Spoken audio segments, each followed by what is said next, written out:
I realize it's a high honor to be the president of this great country, and the Oval Office reminds me of that. Reminds me of that because of its beauty, and it reminds me of that because of all the people who have come before me. And first thing I see every morning when I come in is the sun shining through these big windows, and the windows are magnificent. They let in the sunlight. It's a great place for me to view the wonderful South Lawn. And the rug we've designed, each president designs a rug, and the rug that Laura designed for the Oval Office captures the sun, and it helps make this room a open and optimistic place. In the center of all the presidential rugs, of course, the great seal of our country. Interestingly enough, the eagle, as you can see, faces the talon with the olive branch, and yet the old seal had the eagle looking at the talon with the arrows. After World War II, Harry Truman changed the seal so that America was looking at peace, not at war. Of course, it's always important to make sure we got enough arrows in the talon to keep the peace.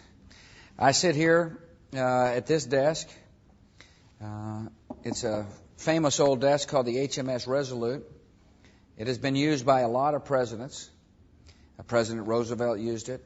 Both Roosevelts used it, for that matter. President Reagan used it. And, of course, probably the most famous picture in the Oval Office was right out this door where John Kennedy poked his head when his dad was the President of the United States. This door, by the way, was put on the desk by Franklin Roosevelt to uncover his infirmities. I love the ornate nature of the desk. It's a beautiful piece of furniture, and it fits in nicely with the Oval Office. Each president can put whatever paintings he wants on the walls. I've chosen some paintings that kind of reflect my nature. This is called A Charge to Keep I Have by W.H.D. Kerner. It's a Western painting. It shows a horseman charging up a steep cliff, determined to achieve an objective. The song is based upon a Methodist hymn, A Charge to Keep I Have, or a hymn. The painting is based upon a hymn called A Charge to Keep I Have, and it talks about serving something greater than yourself in life. A president must always keep that in mind. A president must serve the nation and not himself, not his self-interests. A president must be the president of all the people, not just those who voted for him. A president has got to elevate the discourse and set goals that are bigger than political parties. I put Abe Lincoln on the wall because the job of a president is to unite the nation. You can't achieve big goals and big objectives, which is the job of the president. The job of a president is to set big goals for the country, big objectives. And in order to achieve those objectives, the country must be united. But Abe Lincoln had the toughest job of all as President of the United States in achieving big goals and big objectives because the country was divided. It was fighting itself. And yet when you read his writings, he constantly thought about how best to keep the Union together. I've also got George Washington on the wall here. And the answer is I don't think you could have the Oval Office without George Washington, the first president of our country. He's just a perfect fit. The other paintings on the wall are from Texas. This is Onderdock. A man named Julian Onderdock painted these paintings. A man named Julian Onderdock was the artist. And there's a picture of the Alamo in West Texas. The Texas paintings are on the wall because that's where I'm from and where I'm going. It's an honor to serve here in the Oval Office, but my home will be in Texas. This also is a Texas painting by a man named Tom Lee. He's a personal friend of Laura and mine. He passed away, unfortunately, this year. This painting here is by Tom Lee. He was a personal friend of Laura and mine. He was from El Paso, Texas. He wrote this about, at one time Tom wrote this. He said, Sarah and I live on the east side of the mountain. It is the sunrise side, not the sunset side. It is the side to see the day that is coming, not to see the day that is gone. I love that quote because it is a president must see a day that is coming, not the day that is gone. The president has got to see a better day for America.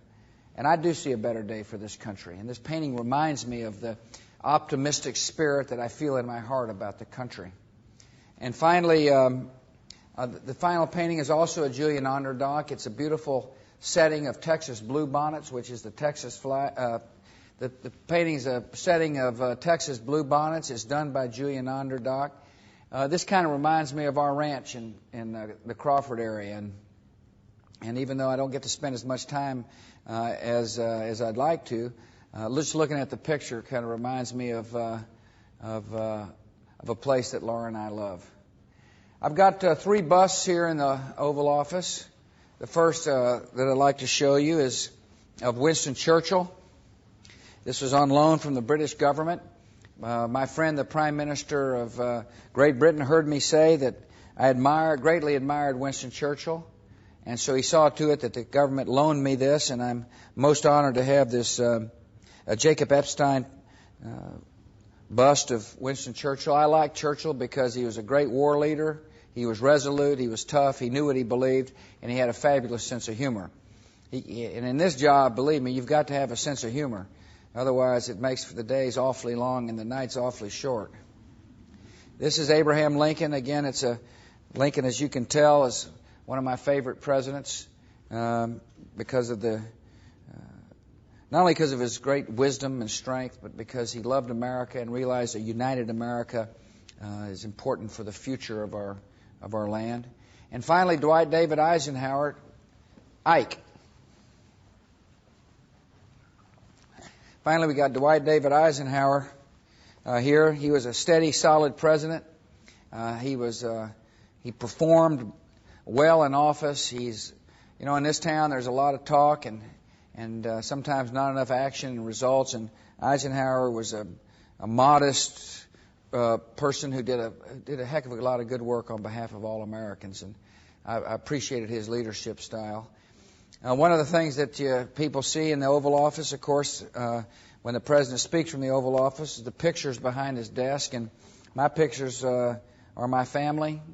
The pictures I have behind my desk are of my family, because my family is a priority in my life, and they've got pictures of our girls, pictures of the First Lady and other members of our family, Barney and Spot, the dogs, pictures of my grandparents, pictures of my dad. I love to have my family behind me, in spirit as well as in pictures, and so that's the Oval Office.